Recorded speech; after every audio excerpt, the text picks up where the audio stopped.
Hello guys, कसे आहात? तर आज मी तुम्हाला असा प्रकार दाखवणार आहे की तुम्ही विचारच नाही करू शकत की हा कशापासून बनवला आहे. कदाचित तुम्हाला फोटो बघून वाटेल की हे मटारचे पॅटीस आहेत, पण नाही.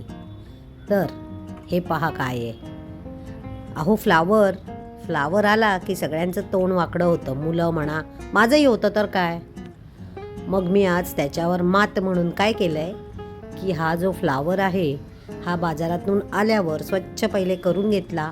हळद आणि मिठाच्या पाण्यामध्ये तो स्वच्छ धुवून घेतला.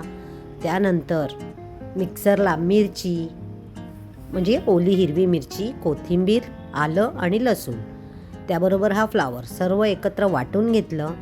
आणि त्या मिश्रणामध्ये 2 मोठे चमचे तांदळाचं पीठ आणि 1 चमचा डाळीचं पीठ असं घालून घेतलं.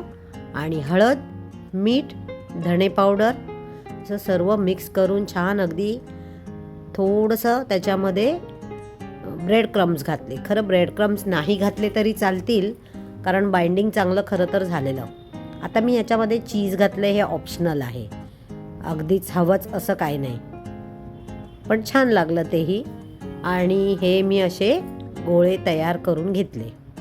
आता झालं असं की हे आपल्याला तेलामध्ये फ्राय करायचे नाही आहेत, तर मी शॅलो फ्राय करणार आहे.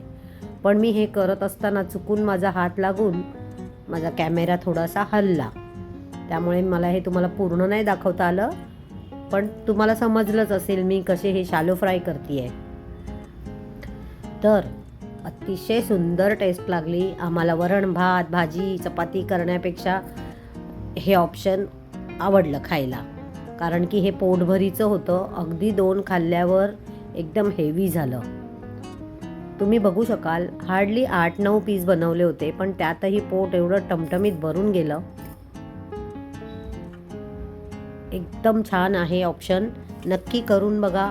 कसं वाटलं सांगायला विसरू नका. लाईक, शेअर, सबस्क्राईब करा. आणि तुम्ही करताच, मला माहिती आहे. म्हणून तर आज आपल्याकडे छान गुड न्यूज आहे की मी लवकरच, म्हणजे आज किंवा उद्यामध्येच माझे 10,000 सबस्क्रायबर कंप्लीट होणार आहेत.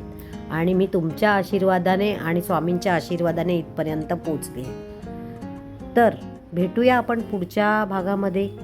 तोपर्यंत तुम्ही नक्की करून बघा हा प्रकार, आणि कसा वाटला मला सांगायला विसरू नका. धन्यवाद.